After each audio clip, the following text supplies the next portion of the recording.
Gospel according to Mark. Glory to you, O Lord. People were bringing little children to Jesus in order that he might touch them, and the disciples spoke sternly to them. But when Jesus saw this, he was indignant and said to them, "Let the little children come to me. Do not stop them, for it is to such as these that the dominion of God belongs.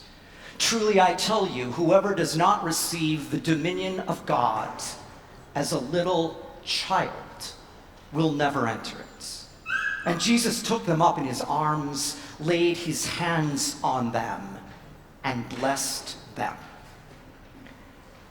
The Gospel of the Lord. Praise to you, Lord Christ.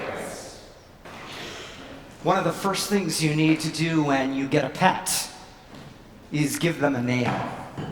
When I got my 2 black litter mates many decades ago, those 2 black cats needed names. And nerd that I was, I thought of black-robed monks, Bernard and Benedict, and gave them shortened versions, Berna and Benna. Now, my cats hated the travel carrier that some of yours are in today, which meant coming to church for them for a pet blessing was no treat at all. In fact, the last time that the more outgoing cat came for a blessing and my friend had it out of the cat carrier, Berna peed all over him. Not the best experience at church for that cat. Names matter. In one of the 2 creation stories in Genesis, God does not want Adam to be alone. So the animals are brought to Adam, and he gives names to every living creature. A kind of companionship with animals, but not quite enough. English translations miss a fascinating detail you will learn today. This first human creature of the dust was not necessarily gendered. Was Ha-Adam both genders, or neither gender, or as we might say today, gender fluid?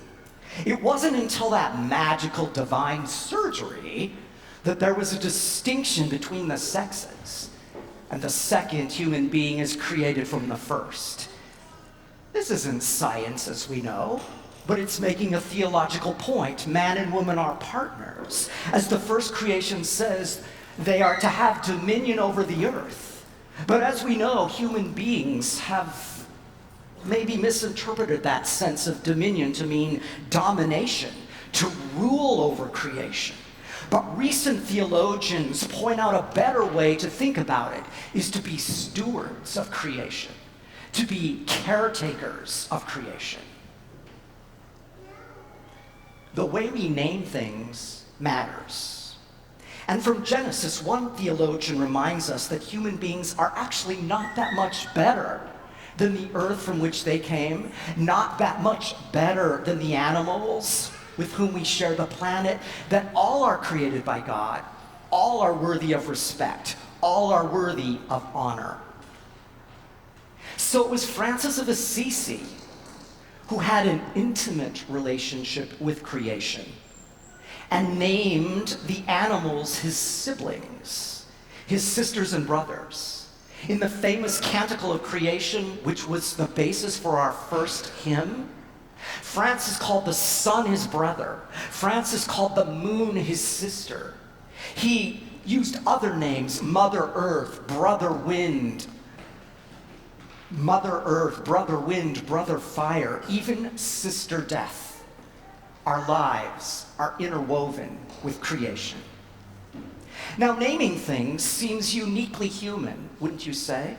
But a scientific study in 2013 suggests that dolphins use name-like calls. Elephants and parrots and possibly bats also identify themselves as individuals. Human beings may not be the only ones who recognize themselves and those around us. Creatures may have been given the ability to create new sounds for the purpose of recognizing one another. So as botanist Robin Wall Kimmerer wrote in a book, Braiding Sweetgrass, names are the way we humans build relationship, not only with each other, but with the world. One writer fancifully wondered whether someday we would be able to address an elephant in a way it could understand.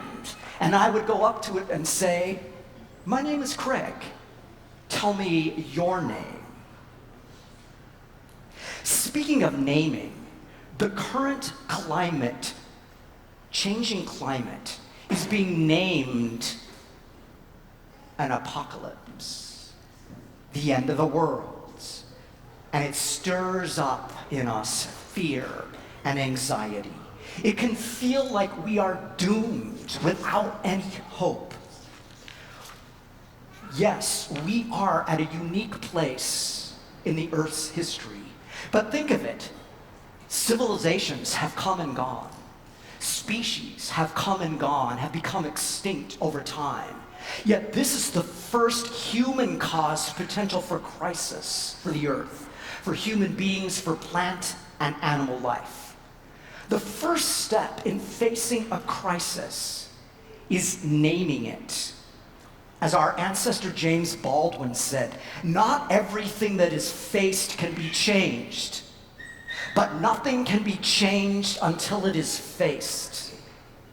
And Goethe said, "Until you face this deep secret, die and become, you will be a stranger on this earth." In other words, can we name the terror of this moment and the opportunity? What do we know? It's not about getting smarter.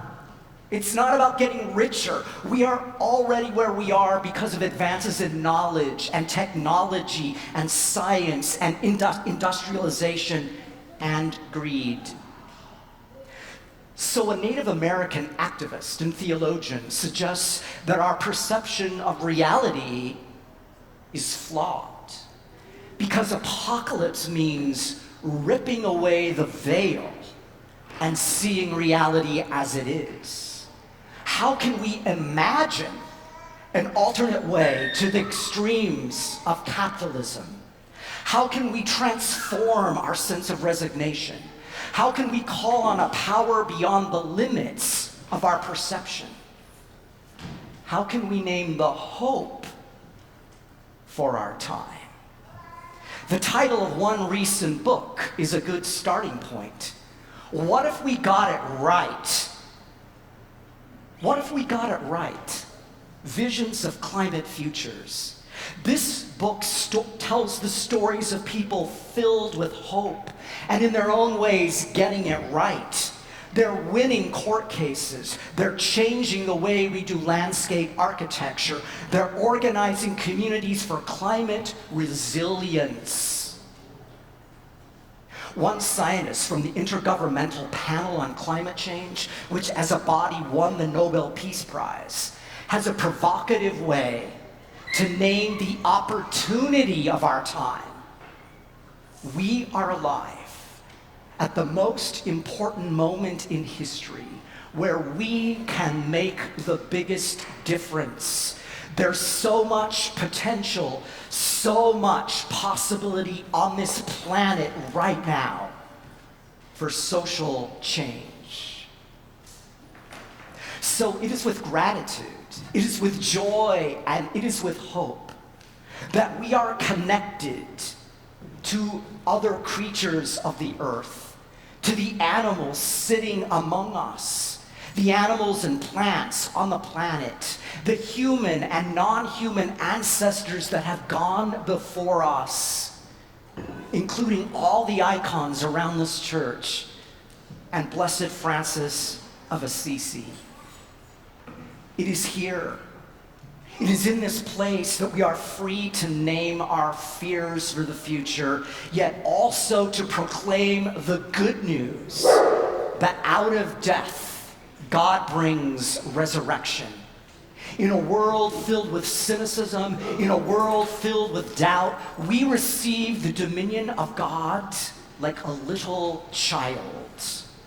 Letting go of ego, letting go of control, letting go of our need to know.